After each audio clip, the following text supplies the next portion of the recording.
tere! Ma ei tea, kas sinu suhe on veel värske või on see juba päris küpses faasis või on see küpses faasis olev suhe, milles on taas mingid värsked muutused ja arengud. Igal juhul mulle tundub, et igas suhtes on teatud sammud, mis toetavad selle suhte toimimist ja millest igas suhtefaasis on võimalik võita. Ja siin ma räägin tegelikult sellest, et me väärtustame seda suhet, mis meil on, ja me samal ajal väärtustame ka iseennast.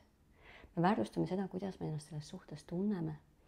Me väärtustame seda, kas see suhe toetab meie arengut ja kas see toetab vastastikku üksteise arengut ja heaolu.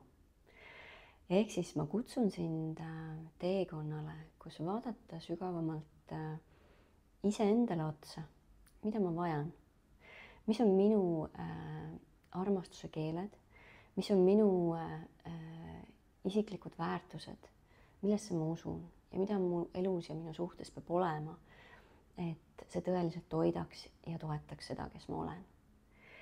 Ja milline on minu kaaslane? Täpselt samadest küsimustest lähtuvalt ja kuidas me saame oma suhte toimima panna nii, et me tunneme, et me oleme toetatud nii eraldi kui ka koos. See on põnev teekond ja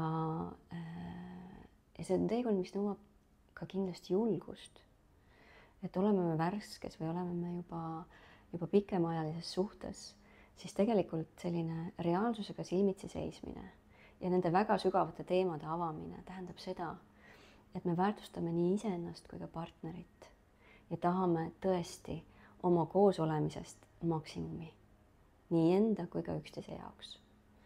Nii et ootan sind ja tahan olla sulle sellel teekonnal toeks, kuidas te leiaksite just sellise viisi, kuidas teie saaksite koos oma teel edasi minna, toetava ja harmoonilise paarina.